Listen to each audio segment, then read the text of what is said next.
ஒருத்தன் ஏன் செருப்பு வச்சு எறிறான் அவன் கட்சிக்காரனே? கண்டுக்கிறாம போறாங்க, எல்லாம் செத்துக்கிட்டு இருக்கானான்னு எறிகிறாப்புல.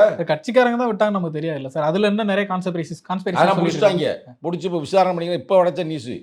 அவன் கட்சிக்காரன் தலைவனே இங்க போனா செத்துக்கிட்டு இருக்கான்னு இத பார்க்காம நீ வந்து பேப்பர் எடுத்து படிச்சுட்டே இருக்கிறா அப்படின்னு சொல்லி அவன் விடுறேன்.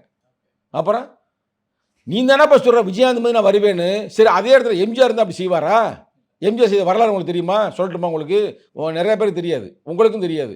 எம்ஜிஆர் இதே மாதிரி ஒரு இடத்துல பேசியிருக்காருங்க. கூட்டம் கட்டி ஏறிட்டாங்க. அதில் வந்து ஆண்களை விட பெண்கள் அதிகம், குழந்தைகள் அதிகம். எம்ஜிஆர் என்ன பண்ணுறாருன்னா பேசிகிட்டே வந்தவர் டக்குன்னு நான் பேச முடிக்கிறதுக்கு முன்னாடி சில விஷயங்கள் ஆண்களிடம் மட்டும் நான் தனியாக பேச வேண்டும், பெண்கள் இதை காது கொடுத்து கூட கேட்கக்கூடாது, குழந்தைகளும் கேட்கக்கூடாது, ஆகையால் நீங்கள் இந்த இடத்தை விட்டு சென்று விடுங்கள். அவங்க பூரா போயிடுறாங்க. உடனே இந்த ஆம்பளை பூரா கேட்குறான், ஐயா சொல்லுங்க ஐயா விஷயம் அப்படின்னு. உங்களுக்கு அண்ணா நாமம் வாழ்க, சென்று வாருங்கன்றார். உடனே அவன் கேட்டுருக்கா என்னங்க அப்படி சொல்கிறீங்கன்னு.